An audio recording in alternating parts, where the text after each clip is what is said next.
Sophie Turner in the house. Hi. We have been waiting for you. This is the moment. The Phoenix has risen. The Phoenix has risen. You got to do so many kick-ass things in this film.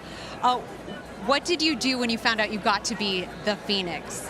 What did I do? I think I cried. I don't know. I think I started to work out, and then I realized that she was telekinetic, and I was like, I can't swear on. We're live, aren't we? Yep. Okay. Still live. So I just decided not to work out and cried a lot.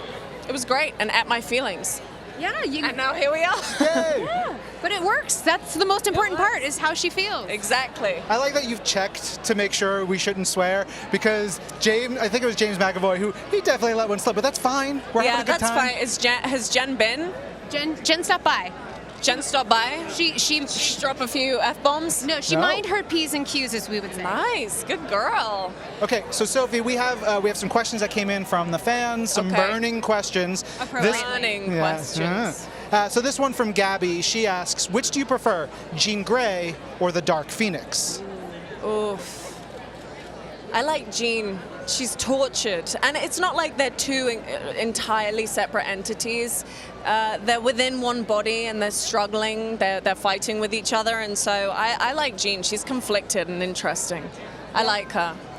Well, and you do such a beautiful job of playing her. Oh, thank and it's riveting to see the sort of power struggle with her and Charles, because they're so well matched for each other. Yeah. What was it like working with James Mcavoy? Because that's some complicated relationship going on. It is. It's very complicated. And James and I are really good friends, so it's much easier when you're kind of playing conflict with someone when you're really good friends with them. And so luckily for me, that was kind of the case with all of the cast.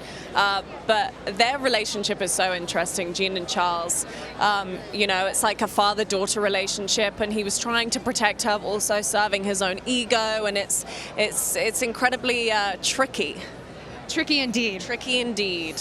When you came on for X-Men Apocalypse, did you know that this was going to be the arc? No, because I don't know. I just figured, they've done the Dark Phoenix storyline before. I thought they're never going to do this again. Obviously, even though Days of Future Past went back and rewrote history, but I never thought that I would get the opportunity to. So I'm so excited that I got to do it. Yeah. Well, and you get to really, really get in on the action. I mean, you're flying a lot. Yeah. What does it feel like? Because I feel like It's painful. Oh no. Harnesses. I mean, so the great thing is before they had harnesses that would just go like around, like a lap situation. like they would go right around and it would pinch. And so now they've got a crossing situation. How appropriate. Protects the cookie. But it's still painful nonetheless. Well, you make it look super badass. Well, thanks. Have you seen some of the Jean Grey cosplayers here tonight? No, I haven't. There are some amazing ones. I've seen some Mystique. Yeah. I've seen Cyclops. We were looking. I've seen a ton now. Look at them. Oh, they look great. You guys look amazing. How much fun is that for you to be part of this legacy, these characters that mean so much to millions and millions of people around the world? Oh, it's amazing to know that, you're stepping into something where there is such a loyal and dedicated fan base, and it's not just of the movies, it's of the comics, it's decades and decades, it's like generations of people have loved the X-Men comics, and so it's people's lives, and I definitely don't take that lightly. I think it's something that's meant something to so many people for so long, and it certainly has meant a lot to me for a really long time.